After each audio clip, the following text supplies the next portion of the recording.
Back here on the Private Sector Mirror, episode 16 on WHIP. Well, this electronic group has hit #1 records in Australia with their debut album Atlas and their sophomore album Bloom, which is currently available for download and streaming right now.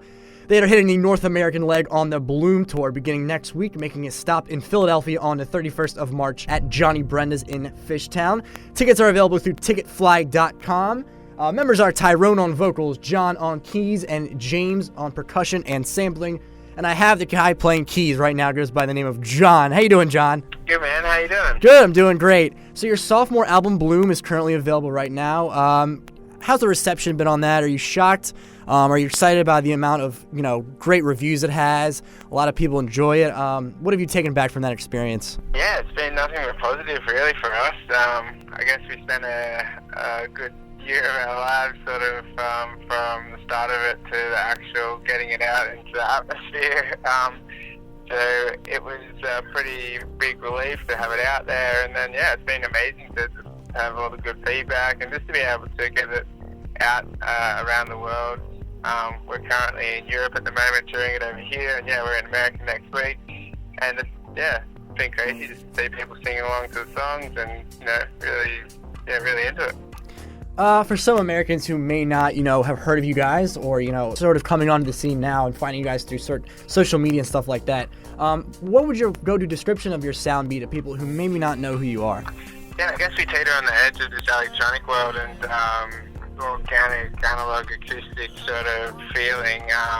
We have vocals and guitars and that sort of thing. It's all wrapped around the sort of, generally a house, like tempo, 4/4 sort of feel. And some people find it chilled, or some people let it sort of ramp up their Saturday night. So it's sort of works in both ways. Yeah, that's sort of how it works. So probably one of your biggest, achievements or successes so far was actually earning the Best Dance Release at the ARIA Awards for You Were Right. You had some pretty tough competition. Were you shocked by this, and what do you guys take from that?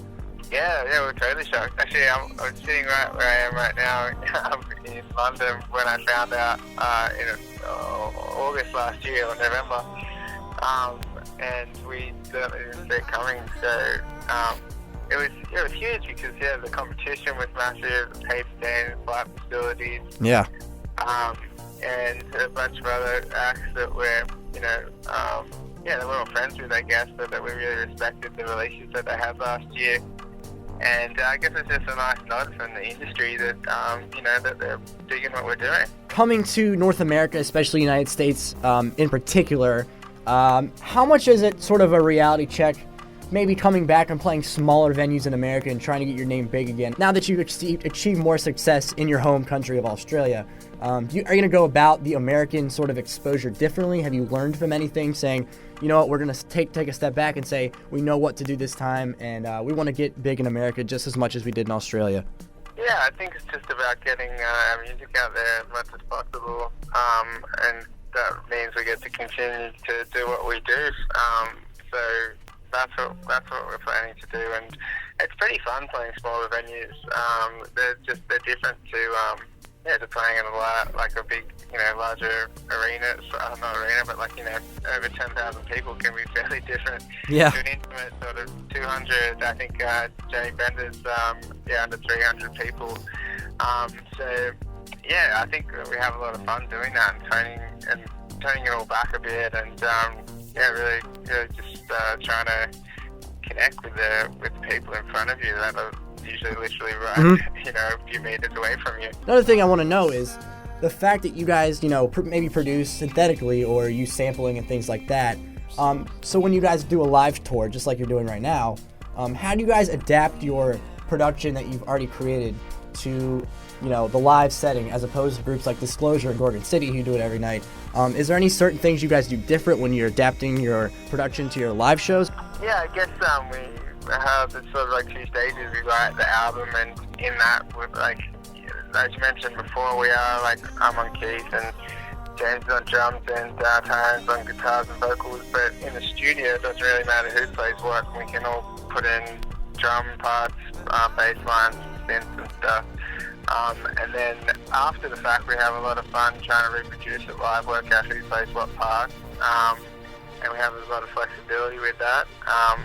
yeah, I guess that's where it gets really fun again for us, where, you know, we get to reinvent old songs like we have on this tour, and yeah, just like learn how to jam out some of these newer songs and make them really fun for ourselves, which I sort of think. Oh yeah, of course. And you know, you do a live show as well. You're obviously on the keys.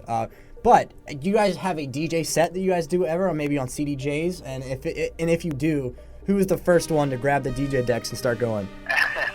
That'd probably be me. Okay. That's how I sort of got into making music. I was DJing around Sydney a fair bit with a few residencies in different clubs, and I really wanted to get into the music production side of things, and I got an audio engineering degree from there, and Okay. yeah, hooked up with the boys. But I love DJing, and every opportunity we get to sort of throw an after party or what have you. Yeah, of course. We jump on it. Oh, of course. And doesn't matter how you perform your live production, if you go back into the studio, what is the first go-to motive? Do you guys sit at an Ableton computer and just try to create melodies, or you start acoustically, maybe on piano or guitar, and then work your way towards the software? Yeah, I guess the software at the start is just a way to put things down and have one idea locked in and to be able to layer from there. So that's sort of how we treat it, or to be able to play different soft synths from it. But generally, it can change, but it can generally just start with someone tinkering on one instrument and finding a cool melody or chord or a percussive sound, and trying to get a vibe from that, and then we'll start layering from there. And this summer, you actually have probably your biggest shows you guys have ever played. You're opening up for Odessa at Red Rocks, probably one of the most famous venues in the country, and that is already sold out. That's gone. As well as performing both weekends at Coachella. Do you guys have anything special planned for these concerts? Anything different you guys might do for the live show? I guess that would just be bigger production sets for us, bringing in a bunch of lighting and things like that. And I guess we'll be playing a bunch of songs for the first time live. Okay. To people that have never seen them, and I think that alone, it feels pretty special to us. So actually, What's So Not, who I think is your good buddy, just actually put out a release of one of the tracks off Bloom called Inner Bloom. Do you guys have any thoughts on this? Have you guys talked to him about it? And if this remix happened, how did it occur? Yeah, I mean, he is a good friend of ours, and he sort of approached us once that song got released last year, and was really keen to get the parts, the stems to it, and have a crack at it. He's on our label as well, spread it out in Australia.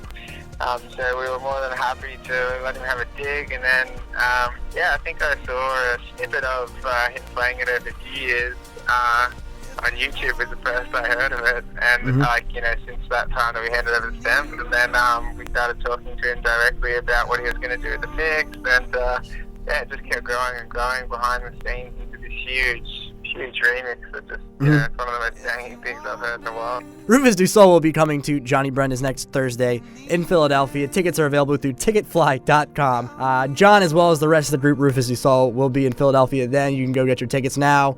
Thanks for speaking with us, John. Appreciate it. Appreciate the time, all right? Good luck on the tour, man. Thanks, can't wait to see you guys. All right, man.